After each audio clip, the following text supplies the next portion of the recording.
de drogas.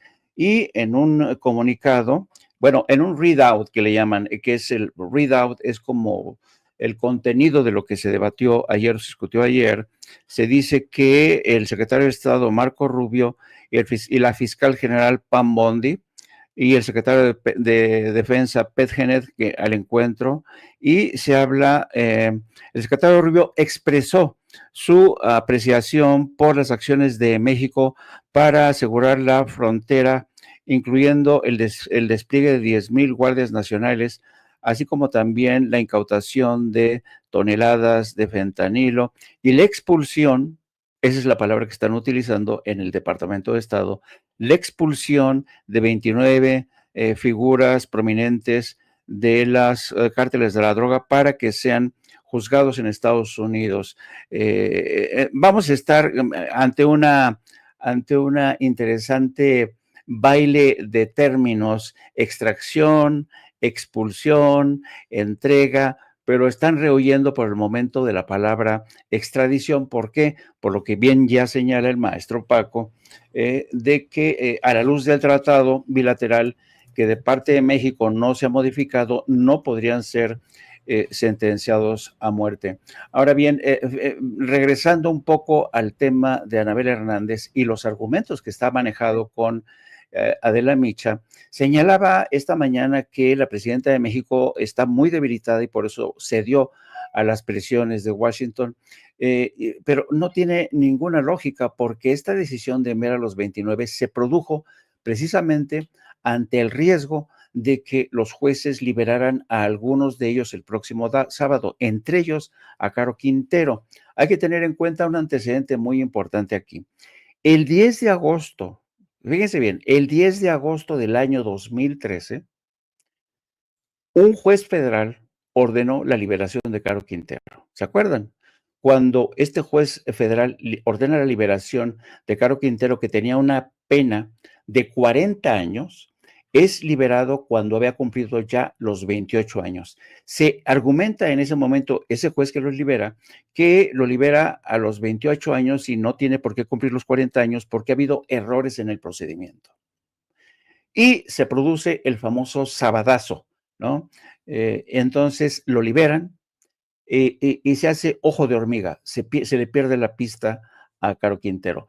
¿Qué es lo que ocurrió al día siguiente? La Casa Blanca reaccionó enfurecida, emitió una nota de protesta al gobierno de México por haber permitido la liberación apresurada de Caro Quintero, que siempre Estados Unidos desde hace mucho tiempo ha exigido la entrega de Caro Quintero. Bien, entonces el gobierno de México, trastabillando porque no sabía ni qué hacer, acuérdense que estaba como procurador general Murillo Karam. Bueno, Murillo Karam no supo qué respuestas dar, había sido decisión de un juez. Bueno, pasa un año, y al año seguía el enfado de Washington y Murillo Karam se vio obligado a viajar a Washington para entrevistarse con el fiscal general, ¿cómo se llamaba el fiscal? Ahorita me acuerdo, de Barack Obama, y se entrevista Holder, ¿no? Holder. Eric Holder. Y entonces se entrevista con Eric Holder, le da una explicación, no lo convence del todo, y entonces, a raíz de ese encuentro y de la frustración de Estados Unidos, el FBI y la DEA inician una campaña para relanzar las investigaciones con más agentes sobre el terreno en México, y de parte de Estados Unidos, del lado estadounidense, empiezan a multiplicarse por las carreteras de California, Texas, Arizona, Nuevo México, estos espectaculares donde se pide una recompensa para quien dé informes sobre Caro Quintero. Total, se vuelve a recapturar. Entonces, imagínate, Gers Manero, teniendo en cuenta este antecedente que cabreó a la Casa Blanca hace ya más de 10 años, ¿tú crees que si a la presidenta y a Gers Manero les llega el chivatazo de que van a liberar a Caro Quintero, tú crees que se lo hubieran pensado dos veces? Pues no. Entonces tomaron la decisión de liberar a Caro Quintero y entregarlo y yo creo que fue una decisión sabia, porque imagínense si se vuelve a repetir esa película que ocurrió en el 2013, el 10 de agosto, la madrugada del 10 de agosto del 2013. Imagínense si se vuelve a repetir, hubiera sido un desastre, ¿eh? Un desastre. Por eso, esta es la decisión. Entonces, cuando Anabel Hernández dice que fue una presión de la Casa Blanca, primero, está equivocada. Segundo elemento, dice Anabel Hernández que un segundo elemento para apresurar la entrega es que ella, fíjense nada más, ella platicó con un boina verde con el que se encontró de manera casual en Texas, en un acto, no mencionó cuál acto, y en ese acto, este boina verde, que tiene conexiones con Trump, le platicó que los preparativos para una intervención militar estaban muy avanzados. Y entonces uno dice, bueno, esta mujer, ¿cómo se inventa cosas? Bastaba con revisar el periódico The New York Times de ayer para conocer esta historia. El New York Times ayer da a conocer una información según la cual en el gabinete de Donald Trump se está dilucidando la posible intervención militar en Estados Unidos.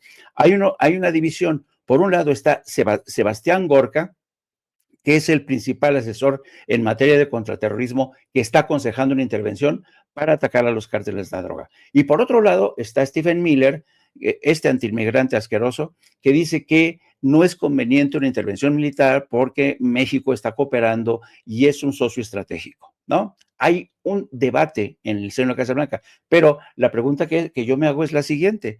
¿Por qué The New York Times publica ayer, en el contexto de la visita de Omar García Harfuch, del secretario de Relaciones Exteriores y de toda esta gente que llegaron, el secretario de Defensa, el secretario de Marina, ahí a Foggy Bottom, al Departamento de Estado? ¿Por qué The New York Times publica esta historia en la que se dice que están dilucidando la posible intervención militar en México?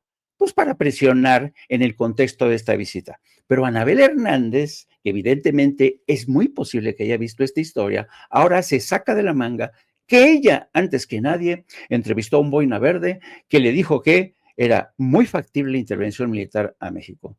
Santo cielo, ¿qué vamos a hacer con este tipo de charlatanes? No, y son análisis que, si me lo permites, muy, muy básicos, ¿no? O sea, es lo que, híjole, a lo mejor puede dar a conocer en un par de líneas frente a los espacios de la micha y que no tienen de alguna otra forma un trasfondo como el que nos estás presentando. Hay que definitivamente insistir en que no solo son fuentes, sino que ya estaba más que claro que iban a liberar próximamente a Rafael Caro Quintero. Como bien mencionas, Jaime, esto pudo haberse convertido en otro problema en la relación bilateral y hubiera sido un problema con un gobierno que ha amenazado con intervenir México, un gobierno que ha amenazado con aranceles. Por eso es que tienes toda la razón.